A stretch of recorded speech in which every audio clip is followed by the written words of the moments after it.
پچھلے دنوں ایک کمشنر صاحب مجھے ملنے کے لیے تشریف لائے،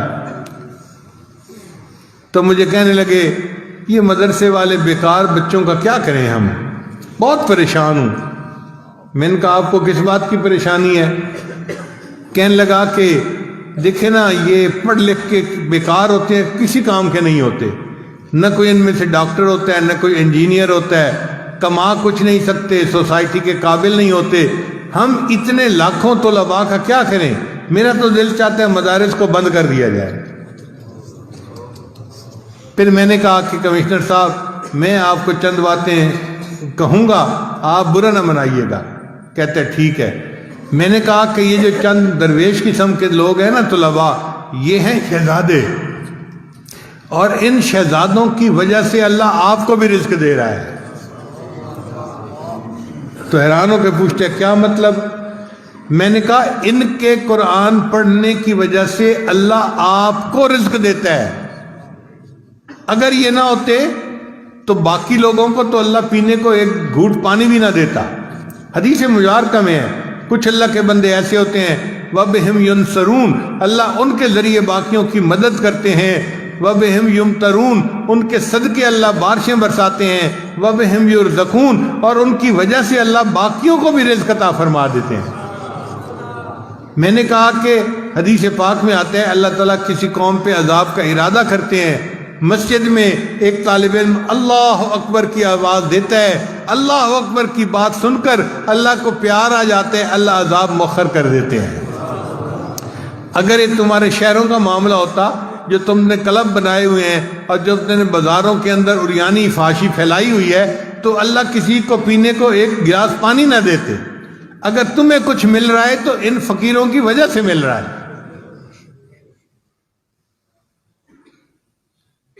تو اب ان کو تھوڑا دماغ میں بات آئی۔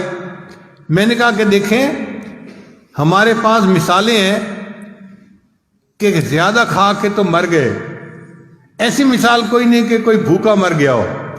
میں نے کہا کمشنر صاحب آپ کا اتنا بڑا ایریا ہے، آپ فیصل آباد، جھنگ، فلاں، ٹوبہ، اتنے ضلعوں کے کمشنر ہیں، ڈپٹی کمشنر کے بھی اوپر۔ اب آپ مجھے بتائیے آپ نے کبھی سنا ہو کہ کوئی حافظ، کوئی مولوی بھوک پیاس سے مر گیا ہو؟ کہتے نہیں سنا۔ پھر میں نے کہا اچھا میں اب آپ کو ایک بات اور بتاؤں کیا؟ میں نے کہا کہ آپ کی وجہ سے ہمارے پیٹ اللہ نے بڑھا دیے ہیں۔ اب یہ بات ان کے سمجھ میں نہیں آئی۔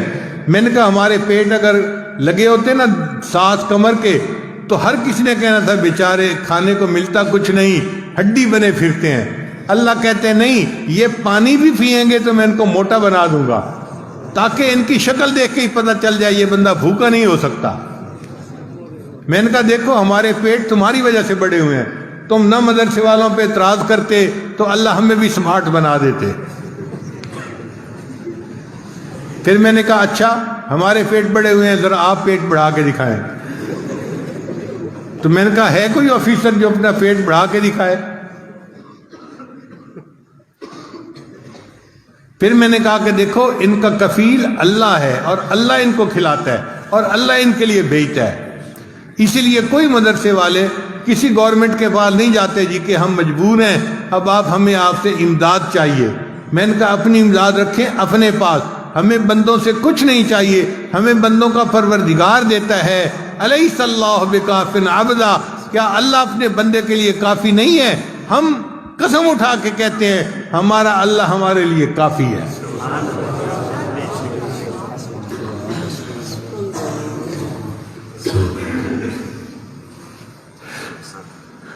پھر مجھے کہنے لگے آپ تو لکھے پڑھے آدمی ہیں، آپ بھی مولیوں والی باتیں کر رہے ہیں۔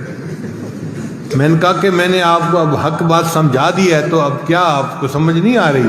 اچھا میں آپ کو ذرا ایک اور طریقے سے سمجھاتا ہوں۔ میں نے کہا دیکھیں ملک میں انڈسٹری کے گروپ ہوتے ہیں، یہ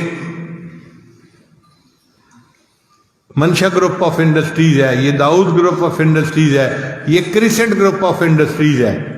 کہنے لگے ہاں گروپ ہوتے ہیں۔ میں نے کہا یہ طلباء ہے نا، یہ پرل گروپ آف انڈسٹریز ہے، پرل کہتے ہیں موتی کو۔ کہنے لگا کیا مطلب؟ میں نے کہا آپ کی فیکٹریاں کوئی شوگر بناتی ہے، کوئی ٹیکسٹائل کے کپڑے بناتی ہے، کوئی لوہے کے پرزے بناتی ہے۔ یہ طلباء ایسی فیکٹری ہیں جو موتی بناتے ہیں۔ کہنے لگا جی وہ موتی کہاں جاتے ہیں؟ میں نے کہا وہ سارا ایکسپورٹ کا مال ہے، سارا ملک سے باہر چلا جاتا ہے، ملک والوں کو دیتے ہی نہیں ہیں۔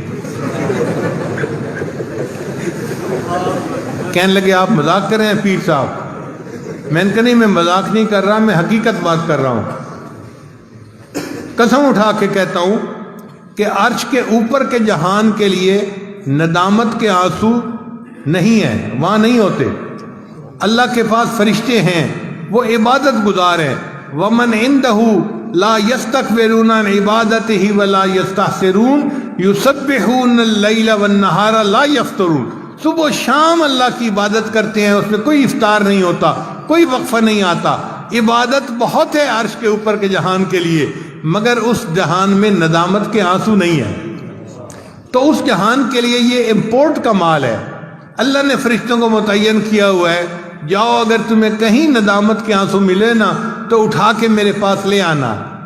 اس لیے ہمارے طلباء تہجد کے وقت اٹھتے ہیں، اللہ کے سامنے 2-4 آنسو بہا دیتے ہیں۔ یہ آنسو نہیں، یہ موتی کے قطرے ہوتے ہیں۔ یہ پرل فیکٹری ہے جو پرل بنا رہی ہوتی ہے۔ موتی سمجھ کے شان کریمی نے چن لیے، قطرے جو تھے میرے عرق انفعال کے۔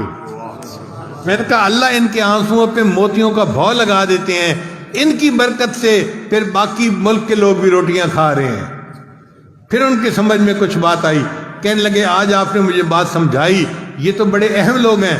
میں نے کہا ہاں، اب جو ہے نا، جب کبھی آپ کسی کے بارے میں سنیں کہ یہ مدرسے کا طالب علم ہے، اس کو اپنے پاس بلایا کریں، اس کے ماتھے کا بوسہ لیا کریں۔ یہ وہ بچہ ہے جس کی وجہ سے تمہاری سیٹ بچی ہوئی ہے، تمہارا ملک بچا ہوا ہے، تمہارا ایمان بچا ہوا ہے، یہ تمہارا محسن ہے۔ تب اس کی سمجھ میں بات آئی، کہنے لگے آپ بات تو ٹھیک کر رہے ہیں۔ تو الحمدللہ کہ یہ متوکلین ہیں، اللہ ان کو خود رزق پہنچاتا ہے۔